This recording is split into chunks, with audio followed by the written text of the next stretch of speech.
Vibrations are accepted as one of the natural and normal effects of aircraft operation. The amounts of various kinds of vibration, which can be safely tolerated, are best determined by an expert, the test pilot.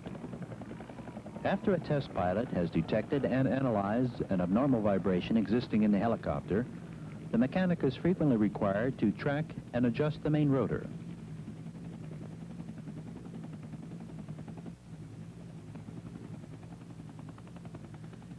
Vibrations in helicopters are classified into 4 categories. Extreme low frequency vibration, known as pylon rock, rocking of the pylon assembly. Low frequency vibration, vertical vibration, 1 per revolution and 2 per revolution, and lateral vibration.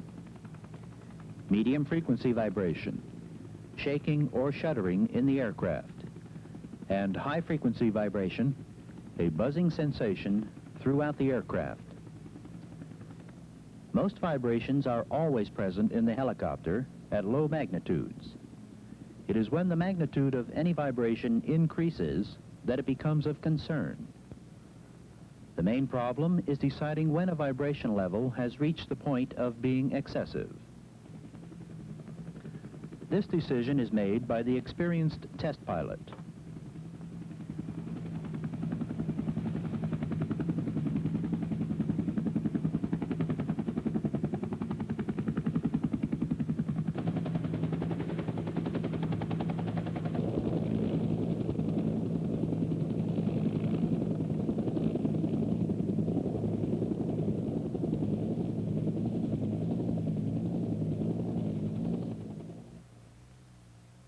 The primary sources of vibrations are rotating or moving parts and other parts vibrating in sympathy with existing inherent vibrations.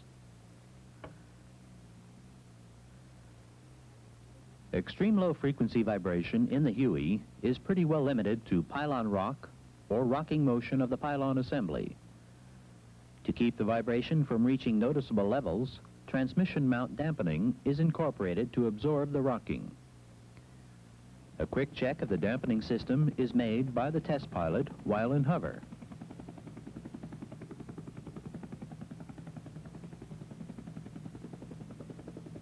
By moving the cyclic stick fore and aft, the test pilot checks out the dampening system.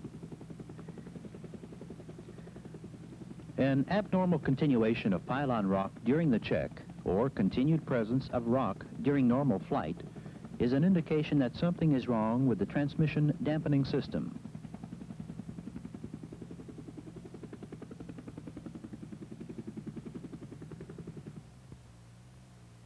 At this point, it is up to the mechanic to check and to correct the problem.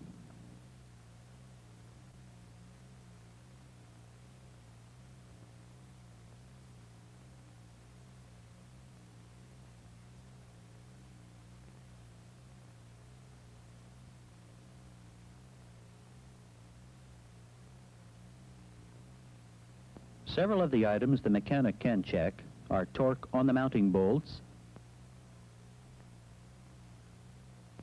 condition of the transmission mounts, friction dampers, friction damper mounts working loose, lift link and bearing.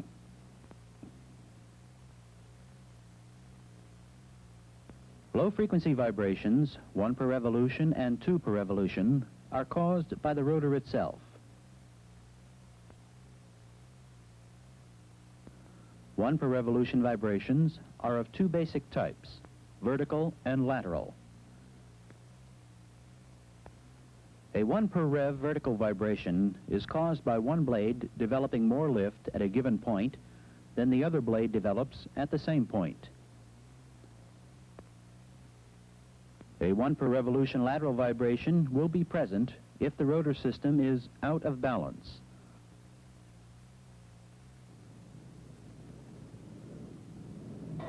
This lateral vibration is usually felt in normal flight as a vertical vibration due to the rolling motion it imparts to the aircraft.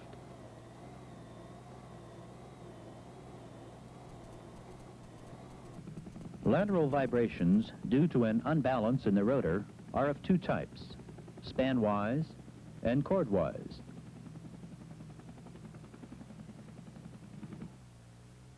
Span-wise unbalance is caused by one blade and grip being heavier than the other blade and grip. Chord-wise unbalance means there is more weight toward the trailing edge of one blade than the other. Both types of unbalance can be caused by the hub as well as the blades. Another occasional source of lateral vibration is the stabilizer bar. Improper balancing of the bar prior to installation is the main reason for this problem. 2 per revolution vibrations are inherent with two-bladed rotor systems, and a low level of vibration is always present. An increase in the 2 revolution level of the rotor itself can be caused by loose or worn parts in the rotor hub or looseness in the rotating controls. The correction of excessive 2 per revolution vibrations is primarily dependent upon the mechanic in locating and replacing loose or worn components. Medium frequency vibrations are felt in the aircraft as a shake or shudder. An overall definition of a medium frequency vibration is a loss in the absorption capability of the fuselage.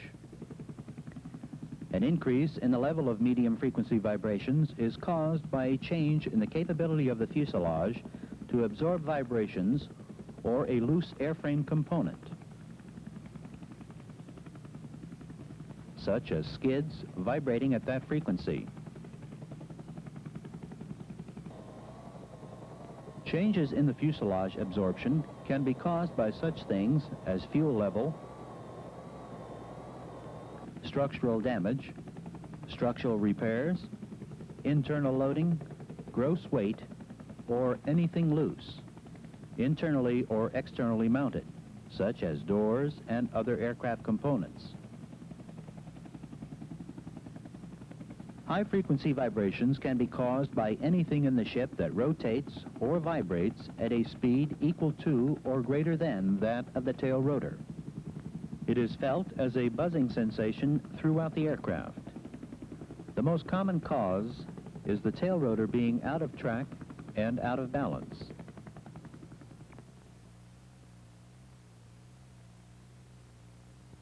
When working the vibrations out of the rotor system, a rotor smoothing record will help you keep track of adjustments made and the effect of the adjustments. For example, if the crew chief, while tying down the blade, accidentally bends the trim tab, and after the next flight you have a write-up for a vibration, you save time by looking at the smoothing record and checking the trim tabs to see if they coincide.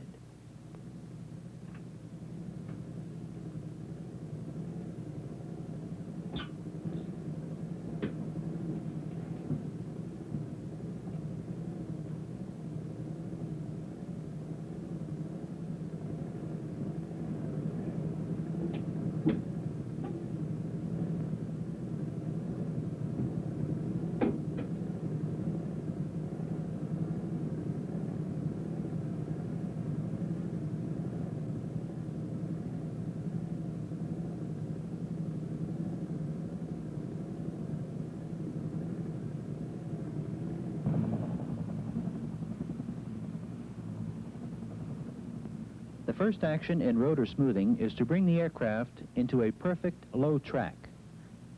Before taking a ground track, ensure that both trim tabs are at trail.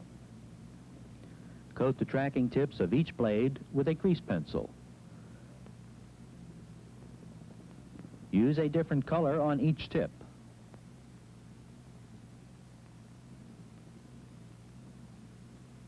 When that is done, brief the crew.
Operate the rotor at 6,600 engine RPM and enough collective pitch to keep the ground bounce to a minimum. Friction down the collective.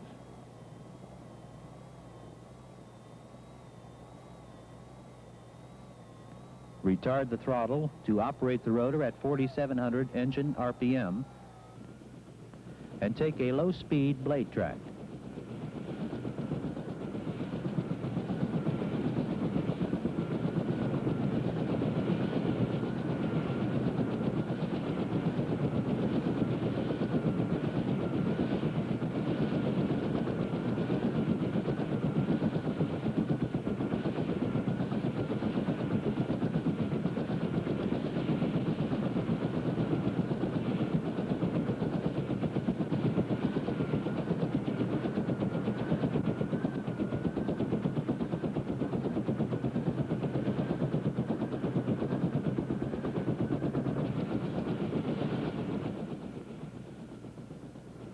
If out of track, shut down the aircraft and roll up the low blade.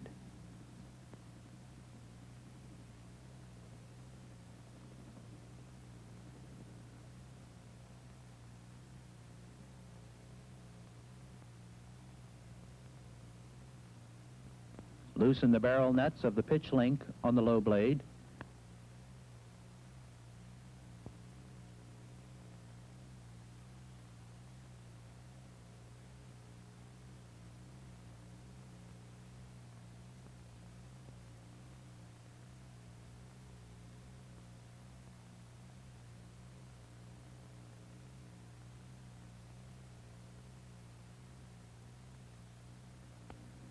Turn the pitch link barrel one flat at a time to shorten the pitch link.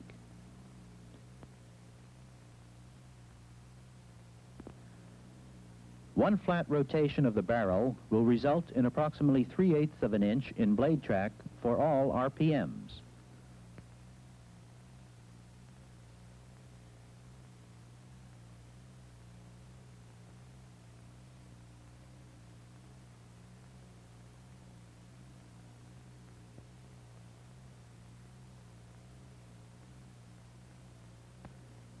Tighten the jam nuts and lock wire the barrel to the nuts.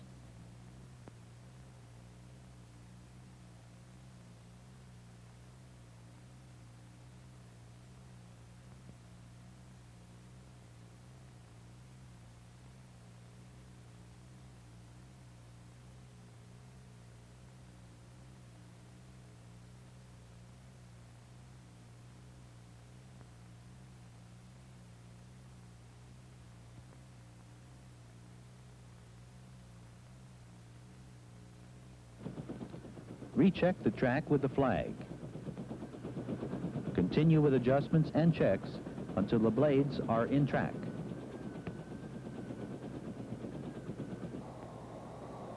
Take a high-speed track at 6,600 RPM and have enough collective to minimize ground bounce.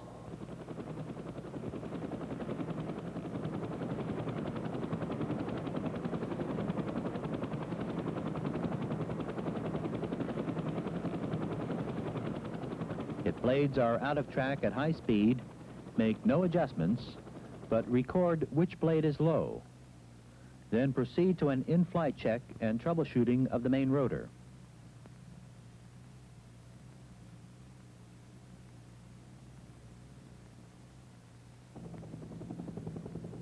To check for vertical vibrations, the aircraft must be test flown.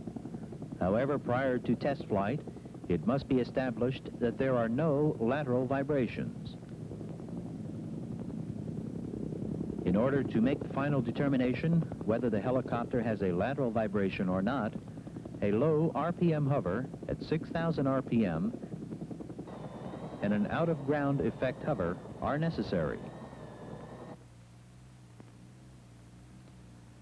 If a lateral vibration is present, the first step is to put 2 wraps of 2-inch masking tape on either blade.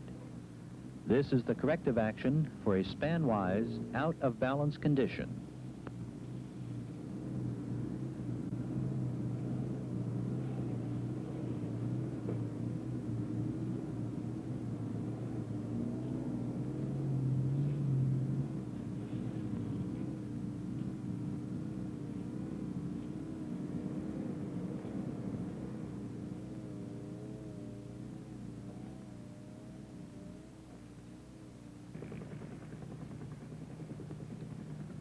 If the vibration is better, remove the tape and put the equivalent in weight,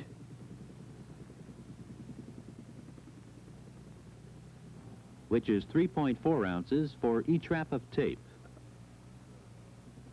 in the rotor blade retention bolt.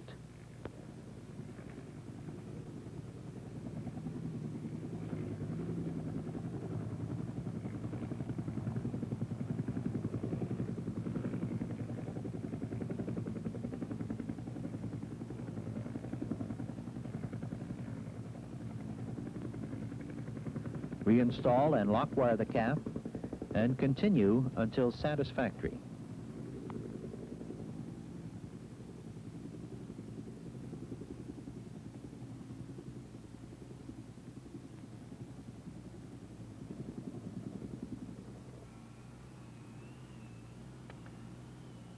If the vibration became worse when first adding tape, remove the tape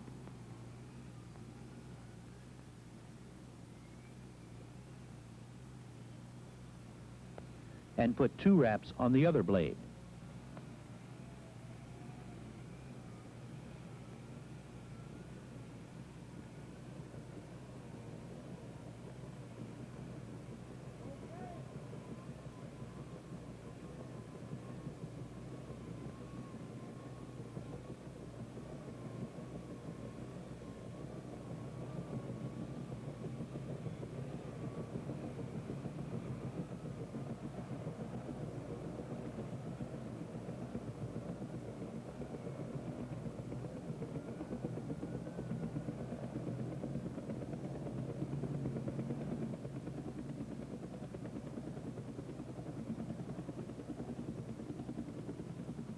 Continue until satisfactory. If after adding tape to both blades fails to correct the lateral vibration, a chord-wise out-of-balance condition may exist. Warning: in troubleshooting lateral vibrations, use sweeping as the last resort. Never sweep blades forward.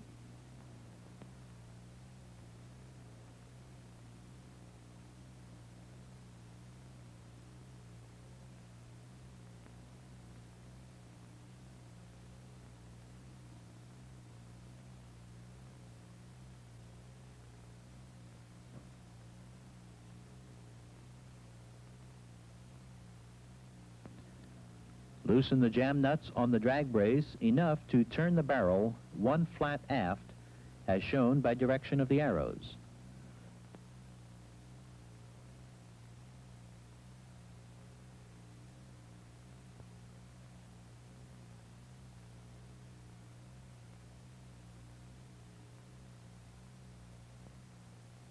Retighten the jam nuts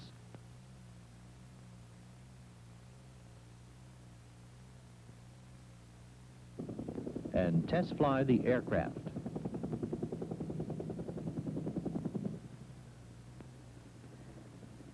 If there is no improvement, return the drag brace to its original position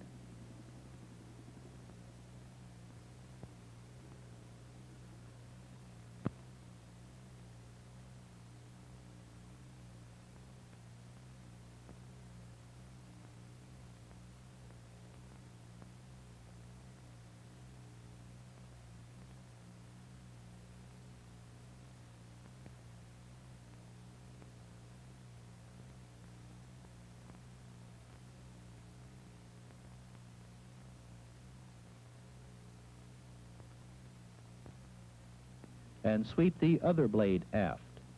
Continue until satisfactory.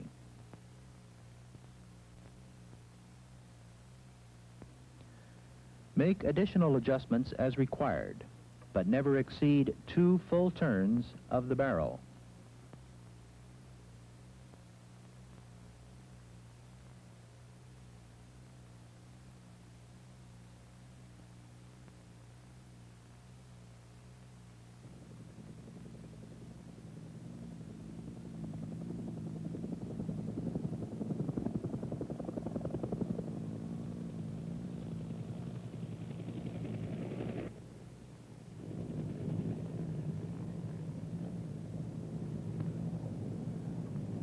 When it has been determined that there are no lateral vibrations, the airspeed is stabilized at 70 knots.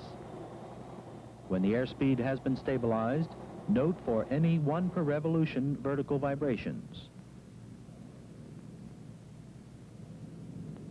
A 10 psi decrease in torque is then made, noting for any increase in 1 per revolution vertical vibration. If the vibration increases in intensity, it is an indication of a roll problem. The severity of the vibration is not the criteria for adjustment. Use the airspeed indicator as a better or worse gauge. As airspeed is increased in 10-knot increments to the computed VNE, note the airspeed where the 1 per revolution vertical vibration becomes evident. If vertical vibration is felt, begin making a roll adjustment. Roll the blade grip up half a flat. Test fly the helicopter after each roll adjustment. Continue rolling up until satisfactory. Make your next adjustment based on airspeed. If after adjustment the 1 per revolution is evident at a slower airspeed, your adjustment was wrong. If airspeed range increases, your adjustment was correct. Keep an accurate record of all roll and tab adjustments. Have the test pilot check to see that adjustments have not changed auto rotation RPM.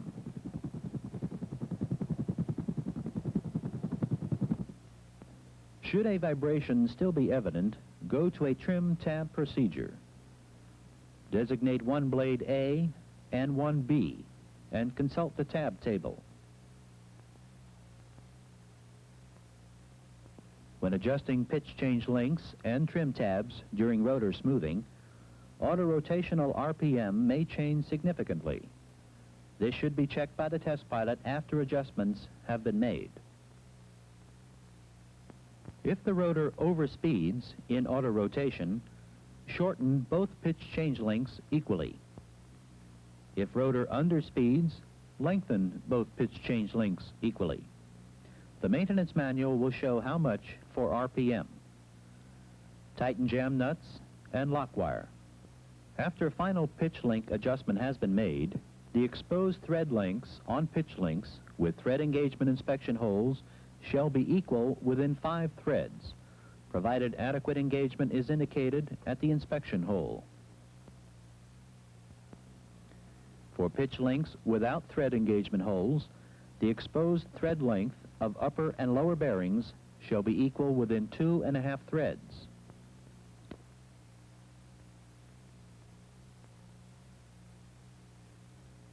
After replacement or installation of the tail rotor, blade, hub, or pitch change system, check the tail rotor rigging and track the tail rotor blades. The tip clearance must be set before tracking and checked again after tracking. Tail rotor tip clearance should be 3.0 plus or minus 0.5 inches.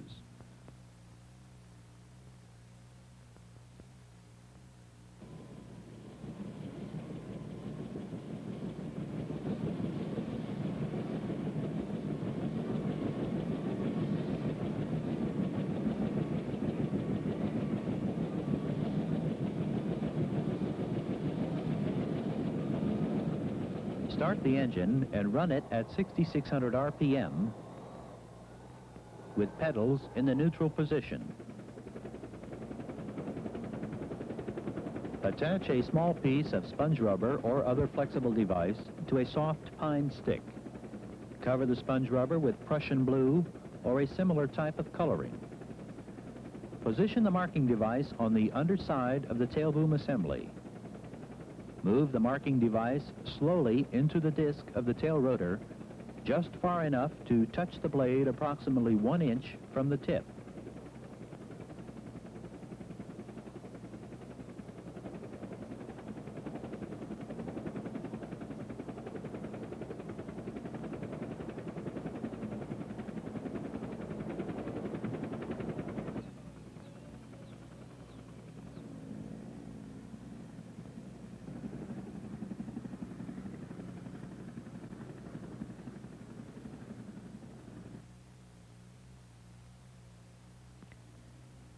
If only one blade is hit,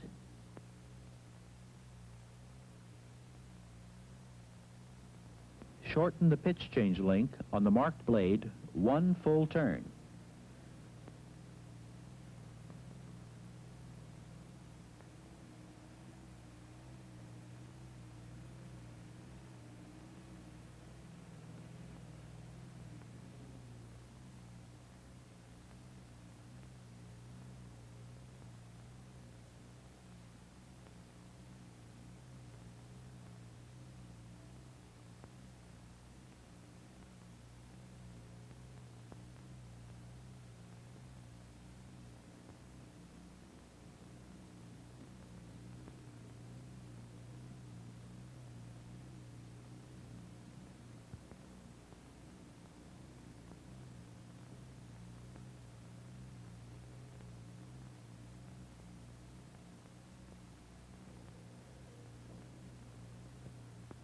Repeat this procedure until the tracking mark crosses over or both blades are marked.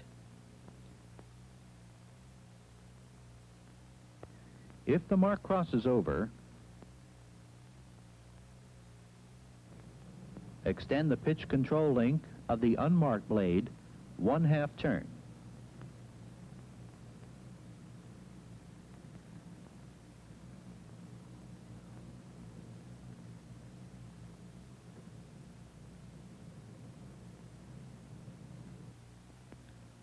Recheck the tip clearance.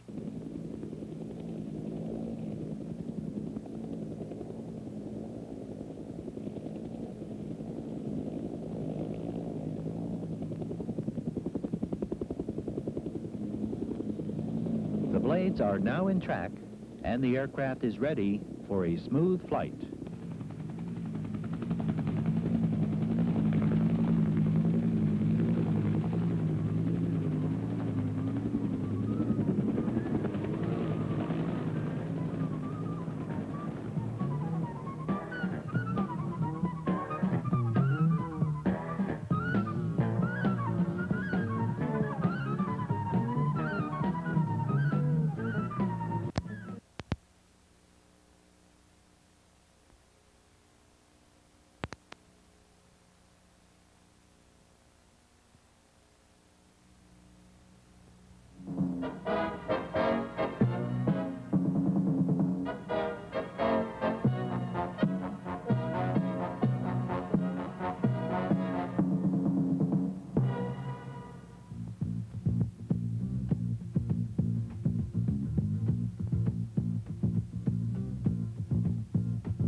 My name is Wayne Baker, Air Safety Specialist. An important part of my job is investigating accidents like this one at the crash site as an advisor to the Accident Investigation Board. You can call on me and my partners at the United States Army Agency for Aviation Safety anytime, from anywhere in the world. Here's why that might be important to you and the Army. The training and experience we have to offer the board can be of considerable help. But accident investigation is never a job just for one man or a few men. It's a team effort that may include specialists and engineers, as well as sophisticated laboratory facilities, both military and civilian. And it's a lot more. It's knowing and following the right procedure so that evidence that's suspected to be the cause of failure can in fact be selected and then delivered without further alteration to the appropriate analysis facility. And it's knowing the value of teardown analysis as a way of leading the board to specific cause of failure with high confidence in the accuracy of its determinations. I'd like to tell you about it in detail, So we'll all be working together to achieve the most useful outputs on behalf of aircraft accident prevention. The stake we have in it is great. The lives and welfare of everybody who flies, and the maintenance of an effective aviation capability for every mission that the Army is called on to perform. We're at the crash site of an OH-58 where 2 men were killed. The accident investigation is already in progress. Walker, I want you to go over there and take an oil sample on that tail rotor. Well, I can see what happened, but why? Any ideas, Mr. Baker? Well, we know there was a power failure. The only way we can be sure is to remove the engine and a couple other parts I have in mind and ship them off for tear-down analysis. Mr. Decker was thinking about that. Yeah, I even thought about sending the whole aircraft to a RADMAC. A RADMAC? You mean CCAD, don't you? I'm sorry. I mean CCAD. But a good accident investigation board wouldn't do that. You'd be surprised. That very thing has happened. Certainly glad to have you working with us on this, Mr. Baker. Mr. Decker, I'd like you to work with Mr. Baker on this investigation. Mr. Decker is the maintenance member of our board. Very good, Captain Moore. I'll show you something else. The president of the Accident Investigation Board can call for tear-down analysis anytime he faces a suspect condition. It always proves beneficial in the aircraft accident prevention effort. In any case, when the board can't determine the type and specific cause of failure of a major component or part known or suspected to have contributed to an aircraft accident, Army Regulation 95-5 requires that the material be submitted for tear-down analysis. Keep in mind that direct communications with USAVE's Fort Rucker, Alabama is recommended and authorized at any time for guidance or assistance. Always take samples of all fluids, fuel, lube oil, hydraulic fluids, for lab analysis. It's important for us to know that all fluids were as specified. Mark the sample to be sure you know what component it came from. It's vitally important that any component suspected of having a part in the accident be selected so that the lab will have a complete picture. USAVES maintains the Army's data file on accidents in our computers as a primary output of investigations, and we can provide guidance based on actual component failure history. From our experience with aviation accident investigations, we know that failure modes and specific causes of failure are often subtle, obscure, dependent on chains of events, evidence for which may be hard to find, especially out here in the field. Our success depends on careful documentation, including properly captioned photographs of good quality, taken at the crash site, and with the complete cooperation of everyone involved to protect the evidence. Where engines are involved, keep in mind that test stand operation may be required to help isolate the cause of failure. Be sure to include all accessories required to make it operable. Then it's absolutely essential that every effort be made to preserve the assembly or component selected for analysis, unaltered, intact, left just the way it failed.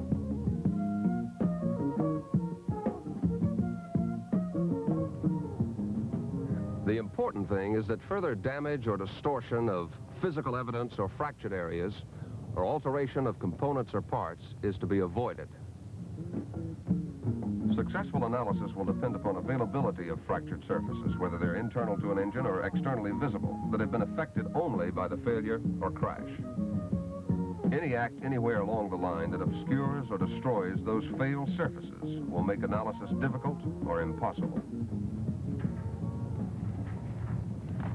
The selected items, including the engine, must not only be safeguarded against further deterioration as they are moved to the support activity, but careful preservation of failed areas must extend throughout the extraction, packing, and shipping cycle.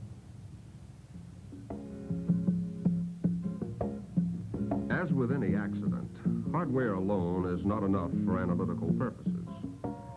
Information about the equipment is all important to put the failure into known frames of reference.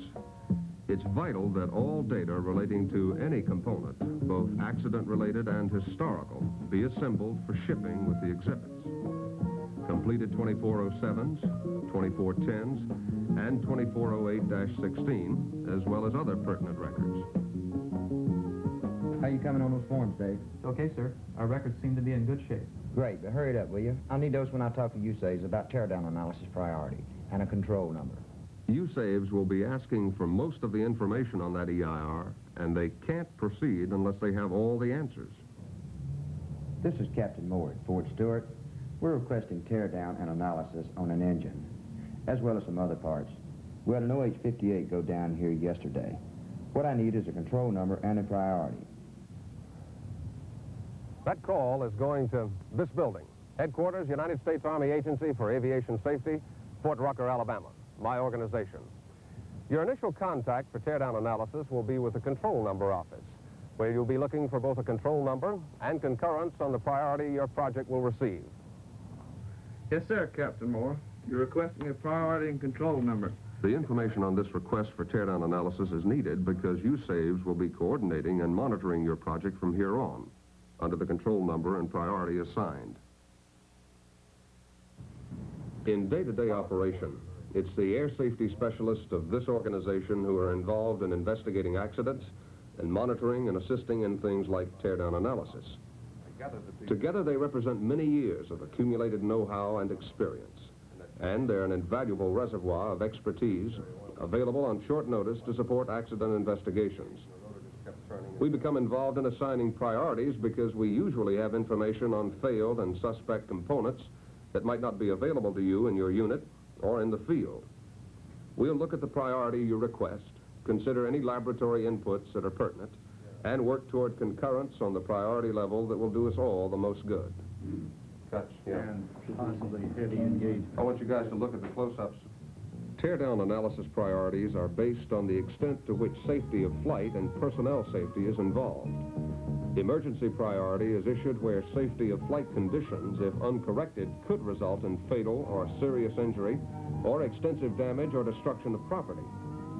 Urgent priority is issued when potentially hazardous conditions could result in serious injury or damage and would be tolerable only within certain operational limits and restrictions.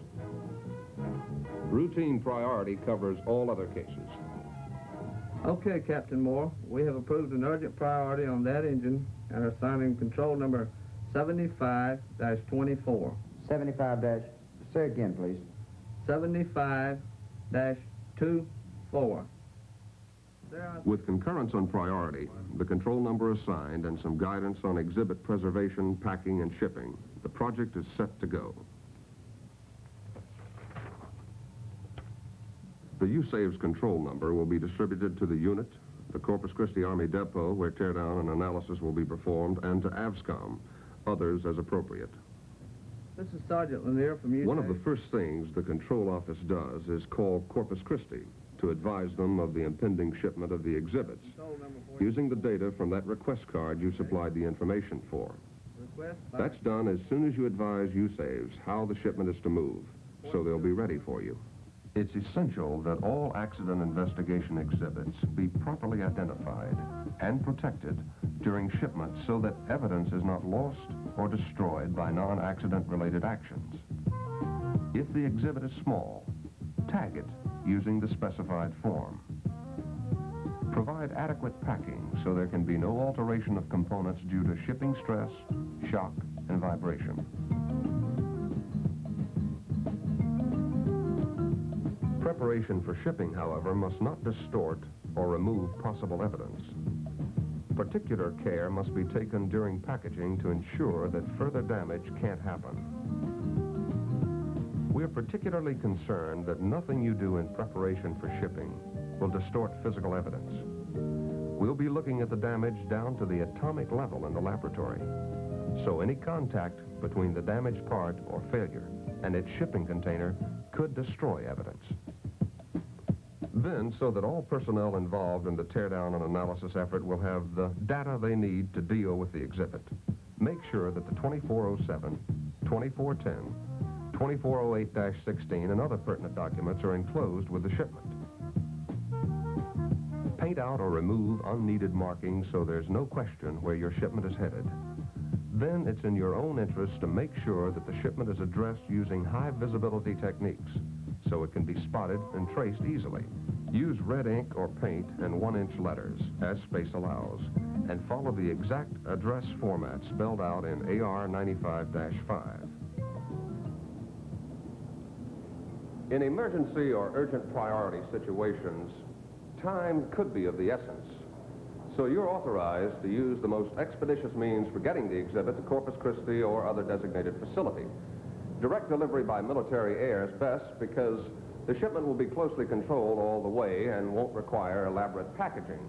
That saves time. You can also use commercial air or surface transport, truck, rail, ship, the most expeditious way for your situation. With shipping data in hand, the USAVES Control Number Office contacts Corpus Christi, and all the information on the request for teardown analysis is relayed to the facility that will conduct the project at the laboratory. Once known as a RADMAC, Corpus Christi Army Depot, CCAD, contains both overhaul and laboratory facilities. And in teardown analysis, we make use of both.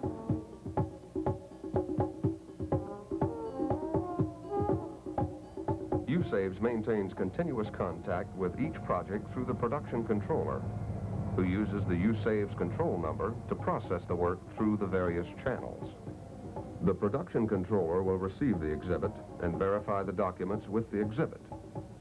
The project specialist will run the project, with authority to call on any resource he thinks will be needed to come up with the answer. Specific cause of failure.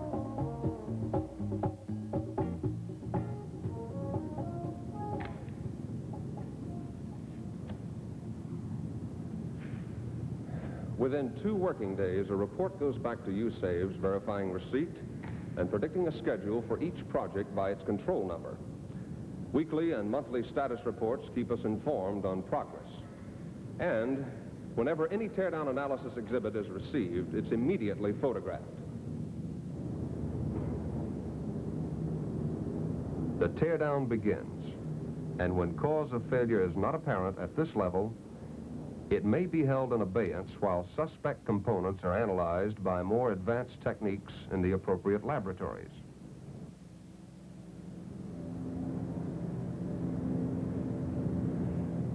Most of us have no real idea how extensive a failure analysis can be, or how many facilities might be involved before the laboratory has enough evidence to pinpoint the cause of failure. Enough evidence, that is, to provide us with the professional evaluation that we're looking for.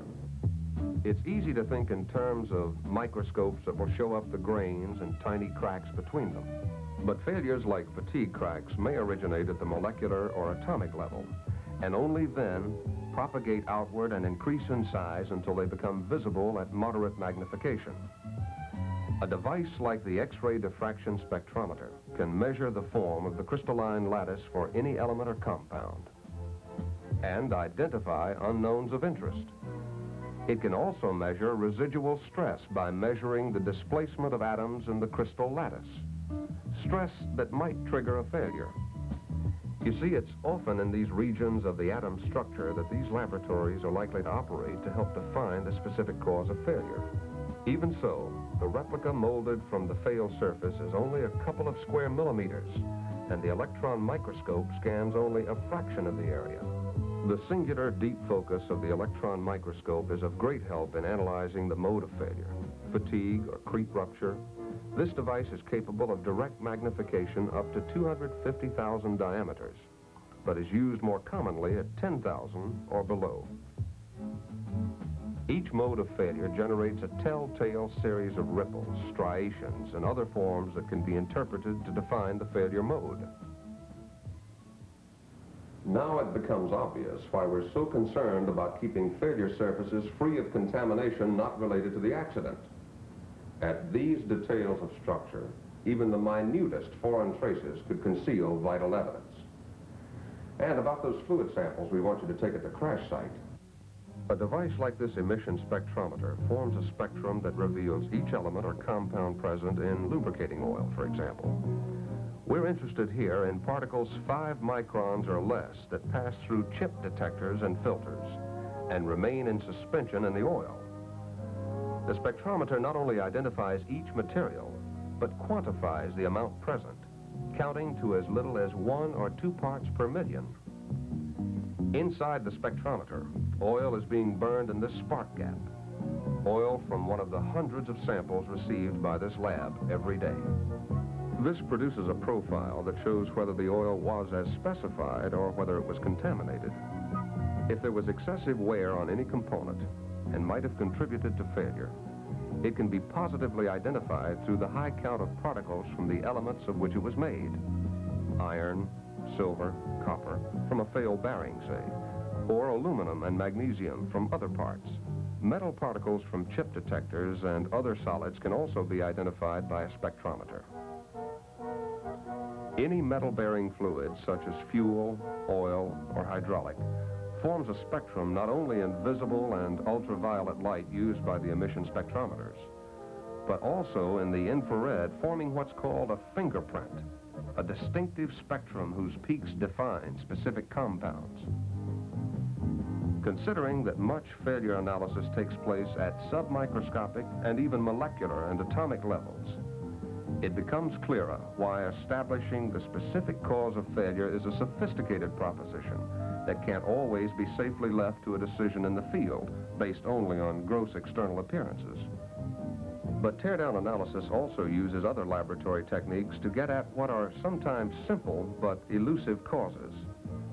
Take the case of the breakaway fuel valve and the failures due to the fact that one little pin was slipping out of position during assembly. X-ray photographs supplied the answer, visible in no other way. Here, the improperly assembled pin threatens to fall away, shutting off all fuel flow with catastrophic results. While here, the properly installed pin holds both valves open. As a consequence of this actual failure analysis success story, 100% X-ray on the assembly line assures that this particular specific cause of failure will never happen again.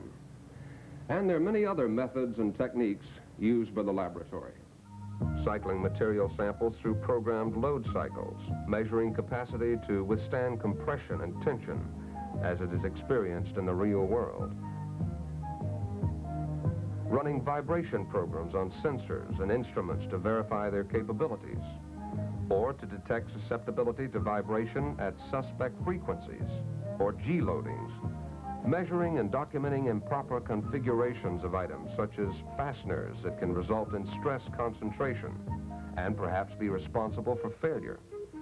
Checking for dimensional changes of as little as 10 millionths of an inch that could be failure-related, as in the case of a bearing spinning on a shaft as it becomes minutely oversized. All this is pretty exotic, but absolutely essential in the teardown analysis process when cause of failure is not apparent from surface appearances. But when documentation and assembly condition indicates the exhibit is operable, the specialist can select another track toward isolating failures: functional testing. The depot's facilities are wide and varied, and devices like the fuel metering and flow test stand are available to verify fuel control operability or detect degradation that may be a contributing factor in accidents. At ground check facilities, the entire engine can be exercised throughout simulated flight regimes to detect malfunctions that are not apparent when the engine is shut down, or to verify proper performance. And there are test cells to check the performance of main rotor transmissions. And both 42 and 90-degree drivetrain components for verification testing. The professional evaluation of specific causes of failure these men are responsible for must be based on the most thorough studies ranging far enough into advanced science and technology to assure that they have considered all reasonable possibilities. In addition to its own facilities, CCAD does not hesitate to call on private laboratories and specialists in both military and industrial organizations to complement its own capabilities. For example, in the case of the T-53 engine, progressive failures involving most of the compressor stages and the analysis which followed has evolved into a totally new design compressor rotor made of titanium. And in a case of catastrophic failures of the tail rotor, CCAD determined that fatigue was responsible. leading to the redesign of the tail rotor yoke. The purpose of this, and an entire other file of teardown analysis studies, has been to find ways to prevent aviation accidents. We're going over this teardown report, Wayne. As usual, CCAT's done a very thorough job. Yes, it's a very complete report. I think it establishes the need for some immediate corrective action. Absolutely right. Okay, I'll take it from here. Okay. The contents of this report will become part of the USAVE's repository of accident data, and the report will be disseminated to specified addressees, including AFSCOM. Aviation accident investigation has many facets, and each one has its own contribution to make to the overall goal of reducing accidents, and thereby saving lives and equipment.